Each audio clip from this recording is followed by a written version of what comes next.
They say respect is earned, not given. But sometimes respect is stolen from us by our own arrogance, our own blind certainty that we know better than everyone else. This is a story about one of Hollywood's most iconic tough guys learning that lesson the hard way. This is a story of how Clint Eastwood dismissed Dean Martin as nothing more than a drunk with a microphone, and how the universe conspired to teach him that sometimes the people you underestimate are the ones who understand the game better than anyone. This is the story of pride before the fall, of judgment before understanding, and of the moment when Clint Eastwood realized that the joke wasn't Dean Martin. The joke was on him. In the mid-1960s, Hollywood was a kingdom divided. On one side stood the serious artists, the method actors who studied Stanislavski, who disappeared into their roles, who suffered for their craft. These were the disciples of Marlon Brando and James Dean, the ones who believed that acting was sacred, that entertainment was beneath them unless it carried the weight of profound meaning. Clint Eastwood was their prince. Fresh off his success in Rawhide and the Sergio Leone spaghetti westerns, Eastwood was building a reputation as a different kind of leading man. He wasn't flashy. He didn't sing. He didn't dance. He didn't crack jokes for cheap laughs. He squinted. He spoke in gravelly monosyllables, and he let his presence do the talking. He was the anti-showman, and he wore that badge with fierce pride. On the other side of this divide stood the entertainers, the song and dance men, the comedians, the Vegas acts. And at the center of that world, lounging with a tumbler of whiskey that might have been iced tea, stood Dean Martin. To the serious actors, Dean represented everything wrong with show business. He made it look easy, too easy. He strolled through movies barely bothering to learn his lines. He showed up to recording sessions and nailed songs in one take. He hosted a variety show where he appeared half-drunk, cracking jokes, and collecting a massive paycheck for what looked like zero effort. To Clint Eastwood, Dean Martin was an artist. He was a clown, a relic from a dying era when entertainment meant mugging for the camera and singing about the moon hitting your eye like a big pizza pie. Eastwood would watch clips of Dean's show, see the man stumbling through sketches, laughing at his own forgotten lines, and he would shake his head in disgust. "That's not acting," he would mutter to friends. "That's not craft. That's just a guy getting paid to be drunk on television." Eastwood wasn't alone in this assessment. Throughout the studios, the new generation of serious actors looked at Dean Martin and the Rat Pack with thinly veiled contempt. They saw men who treated their careers like an extended party, who valued booze and broads over the integrity of the work. They saw sellouts who had traded artistic credibility for Vegas residencies and forgettable beach movies. But here's what Clint Eastwood didn't see. He didn't see the hours of preparation. He didn't see the mathematical precision behind every seemingly casual movement. He didn't see the genius of a man who had studied his craft so thoroughly that he could make professionalism look like improvisation. He didn't see that Dean Martin's greatest performance was convincing the world that he wasn't performing at all. Dean Martin, the misunderstood genius. Dean Martin was born Dino Paul Crocetti in Steubenville, Ohio, the son of Italian immigrants. He didn't speak English until he was 5 years old. He grew up poor, worked as a boxer, a bootlegger, a car dealer, and a steel mill worker before he ever set foot on a stage. He knew what real work looked like. He knew what it meant to struggle. When he finally broke into show business, partnering with Jerry Lewis in a comedy act that would make them both superstars, Dean learned the most important lesson of his career. The audience doesn't want to see you sweat. They don't want to see the mechanics. They don't want to know how hard you're working. They want magic, and magic requires a magician to make the impossible look effortless. So Dean Martin constructed the most brilliant disguise in entertainment history. He created a character, a persona so convincing that even industry professionals couldn't see past it. He played a man who couldn't be bothered to care, who showed up half prepared, who relied on natural charm to carry him through. The drunk act, the forgotten lyrics, the casual dismissal of his own talent. It was all meticulously calculated. The truth that almost nobody knew. Dean Martin didn't drink during performances. That amber liquid in his glass? Usually apple juice. The cigarettes he chain smoked? Herbal, non-tobacco.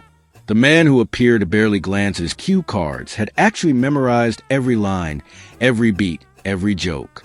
He knew exactly when to stumble, exactly when to laugh, exactly when to break character just enough to make an audience feel like they weren't on the joke. His variety show, The Dean Martin Show, which ran for 9 years, became one of the most successful programs on television. While it looked like organized chaos, like Dean was making it up as he went along, the show operated like a Swiss watch. Dean would arrive at the studio, rehearse intensely for a few hours, nail performances in 1 or 2 takes, and leave. He didn't need 20 takes. He didn't need to find the character. He knew exactly what he was doing. His recording sessions were legendary.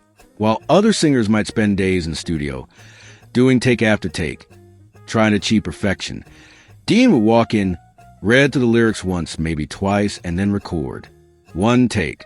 Perfect pitch, perfect phrasing, perfect emotion. Engineers would sit in stunned silence, waiting for him to say, "Let's try that again." But he never did. He knew it was good. He knew his instrument. But none of this was visible to the casual observer. To someone like Clint Eastwood, watching from the outside, Dean Martin looked like a man who had gotten lucky, who had stumbled into success on the strength of a good voice and better luck.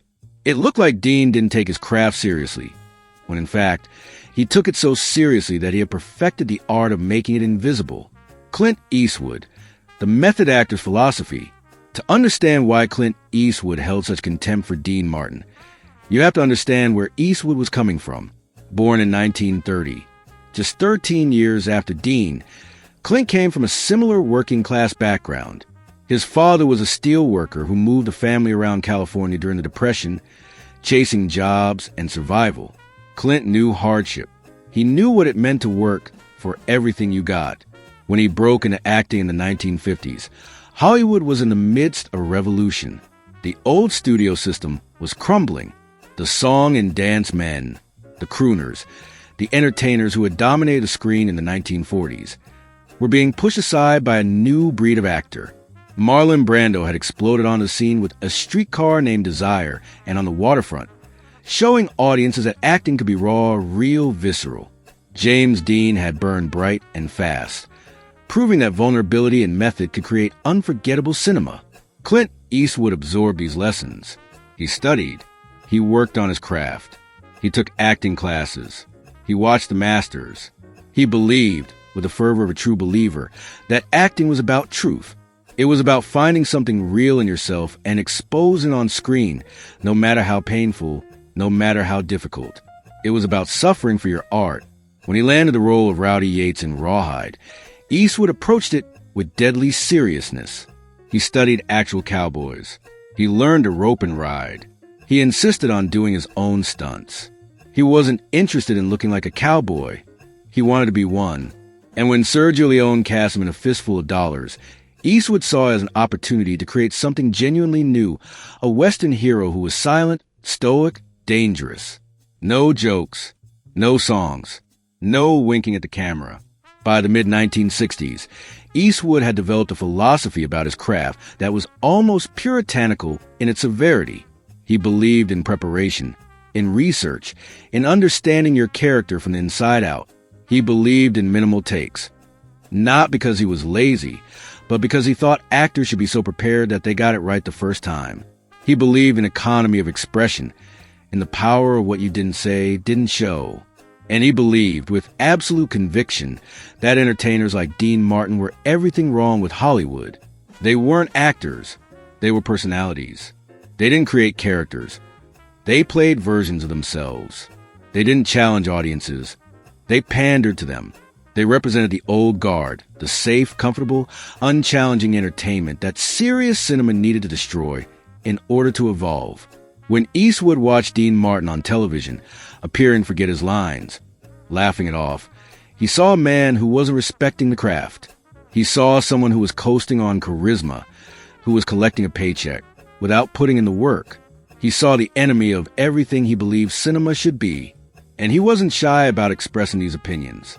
In interviews, when asked about contemporary performers, Eastwood would praise the method actors, the serious artists. When Vegas entertainers came up, he would offer a thin smile and a dismissive comment about a different kind of show business, the worlds that separated them. In the 1960s, There were essentially two Hollywoods existing in parallel. There was the Hollywood of serious cinema, of Kubrick and Penn and Nichols, of films that questioned society and pushed boundaries. And then there was a Hollywood of entertainment, of beach party movies and Elvis vehicles and variety shows. Dean Martin lived in the second world, and Clint Eastwood was determined to be the king of the first. The Rat Pack, which Dean had helped create alongside Frank Sinatra, Sammy Davis Jr., Peter Lawford, and Joey Bishop, represented everything the new Hollywood disdained. They were Vegas. They were tuxedos and cocktails and inside jokes. They were the establishment, the old guard, the men who had defined entertainment in the 1950s and seemed determined to pretend the 1960s weren't happening. Their movies together, the Ocean's 11 heist film and its various follow-ups, were exactly the kind of filmmaking that made Eastwood's blood boil. These were films where the stars showed up, barely learned their lines, cracked jokes, and cashed enormous checks.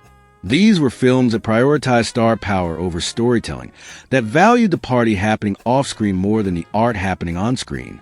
The industry gossip was brutal. Stories circulated about the Rat Pack showing up to sets hung over, about Dean Martin refusing to do more than one take, about the whole crew treating major motion pictures like extended vacation parties. Whether these stories were true or exaggerated didn't matter. They became the accepted narrative. The serious actors believed them because they confirmed their prejudices. Eastwood heard these stories. He listened to cinematographers complain about working on Dean Martin pictures, about how the star would show up, nail his scene, and disappear to the golf course. He heard directors express frustration about Dean's refusal to do multiple takes, his insistence on keeping things light and easy. And every story confirmed what Eastwood already believed. Dean Martin was a joke, has been coasting on past glory, a relic who didn't understand what real filmmaking required. The divide wasn't just philosophical. It was generational, cultural, and deeply personal. The new Hollywood looked at the old Hollywood and saw indulgence, superficiality, waste. They saw men like Dean Martin as symbols of everything they were fighting against. They saw him as the enemy, the fateful encounter.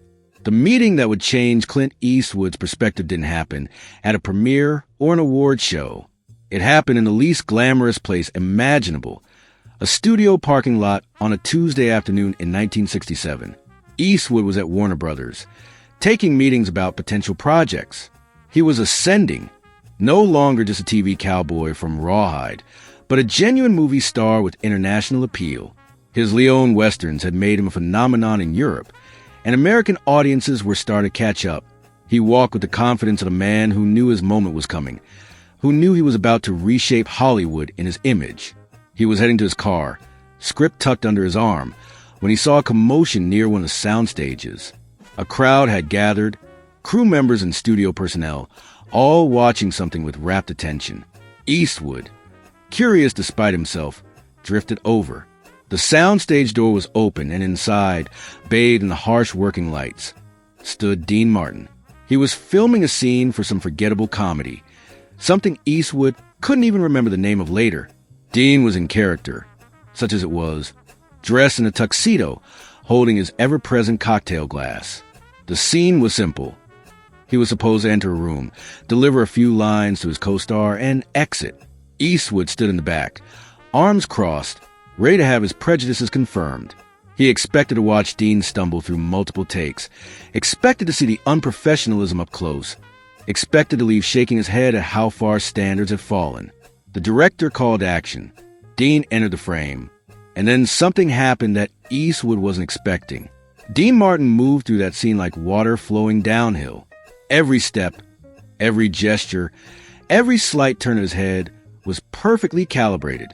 He delivered his lines with what seemed like casual indifference, but the timing was mathematical in its precision. The jokes landed exactly where they needed to land. The emotional beats hit with surgical accuracy. His blocking was perfect. His eye lines were perfect. His energy matched his co-stars perfectly, making her look better than she probably was. The director called cut. "That's beautiful, Dean. Want to try one more for coverage?" Dean shook his head with that famous lazy smile. "Nah, I think we got it." And that was it. One take. The crew immediately began setting up for the next shot. Eastwood watched as Dean walked off to the side, sipping his drink, which Eastwood later learned was apple juice, chatting casually with a crew member about golf. He looked like he hadn't just delivered a masterclass in comedic timing and technical perfection. He looked like he'd barely been paying attention. Eastwood felt something strange stirring in his chest. It wasn't quite respect yet, but it was a first crack in his certainty that had been good, really good, and it had been effortless. Or at least, it had looked effortless. The revelation. But the real revelation came an hour later.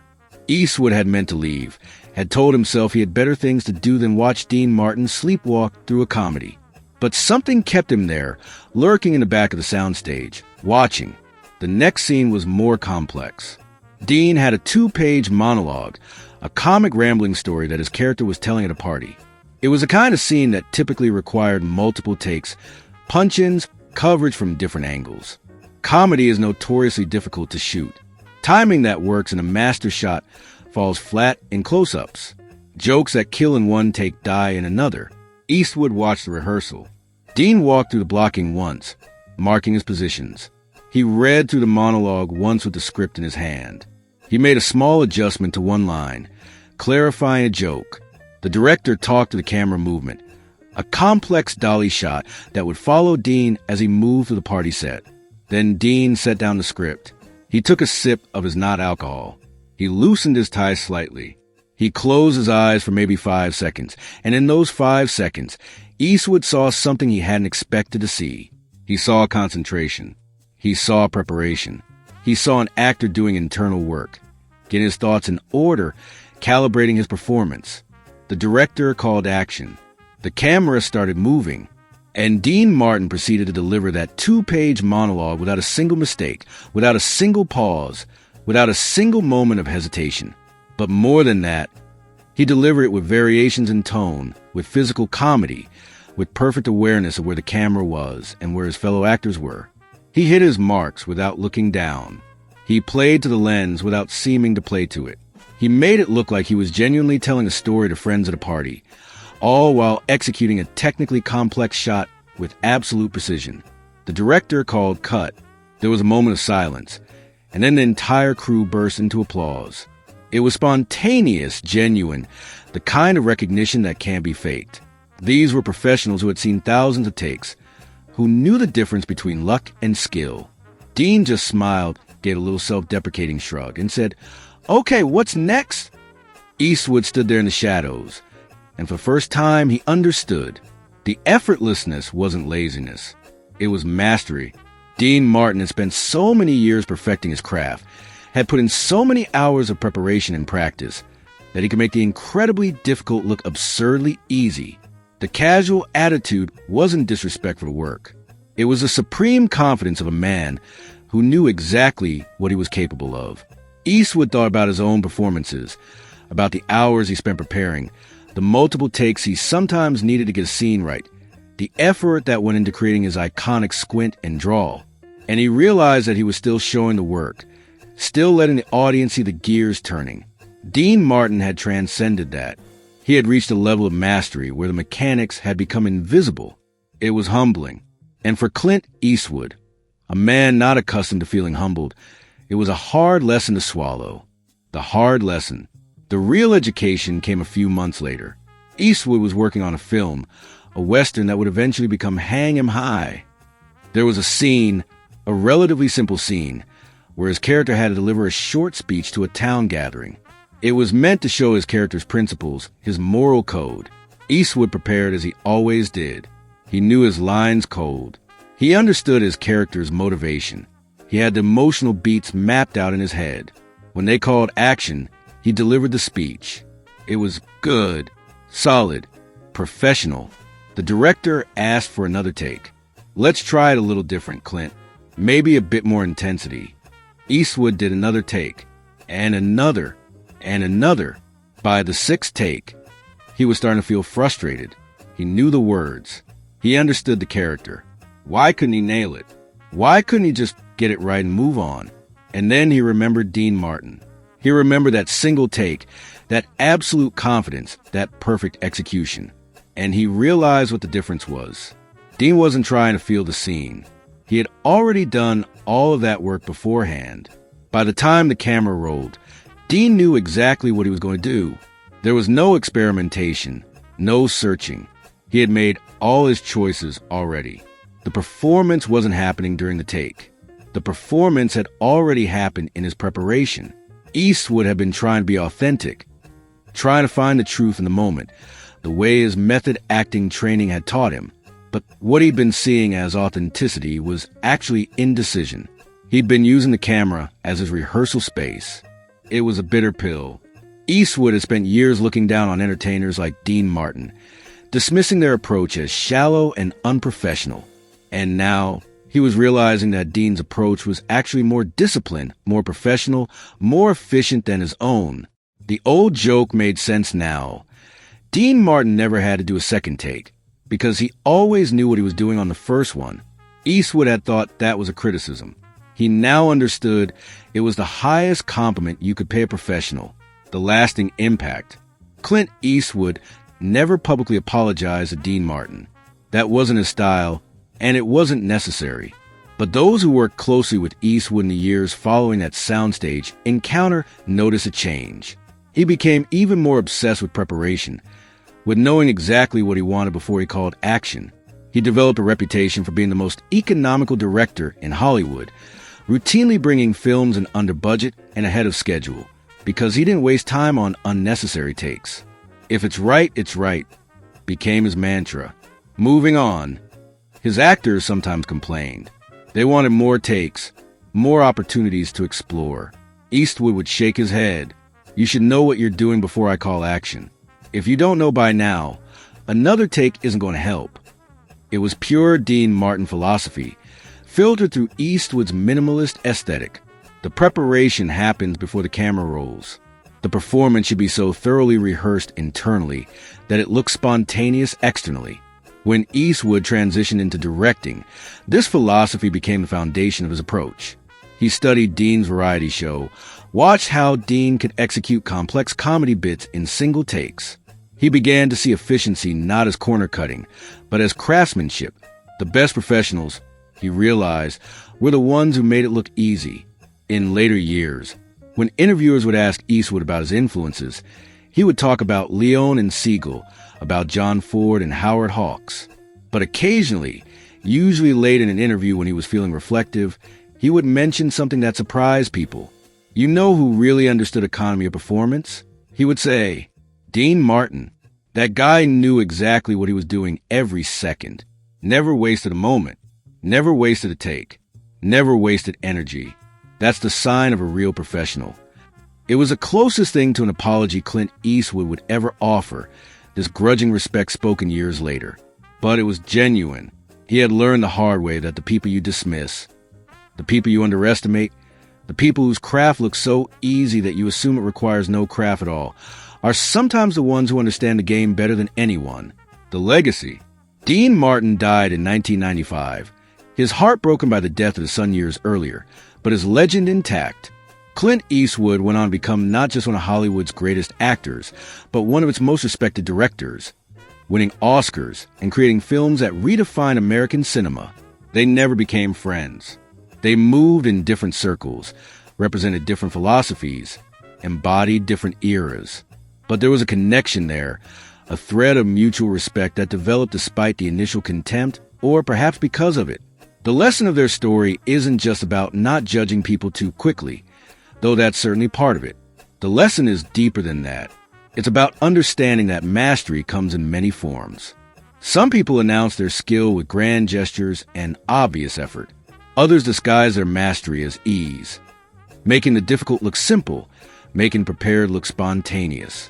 Clint Eastwood thought he understood what it meant to be a professional, thought he understood what real craft looked like. He thought Dean Martin was a joke, a relic, a drunk who had stumbled into success. And then he watched the man work, really work, and he realized that the joke was on him. He realized that he had been so busy dismissing Dean Martin's style that he'd failed to see Dean Martin's substance. It takes a strong person to admit when they're wrong.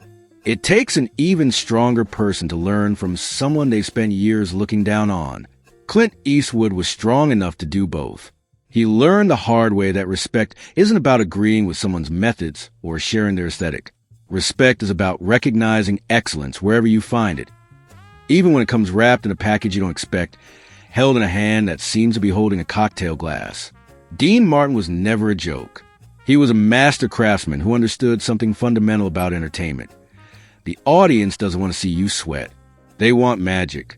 And the greatest magic of all is making the impossible look effortless, making a lifetime of preparation look like casual improvisation, making hard-earned mastery look like natural charm. Clint Eastwood learned that lesson standing in the shadows of a soundstage, watching a man he dismissed deliver a performance so perfect it seemed like no performance at all.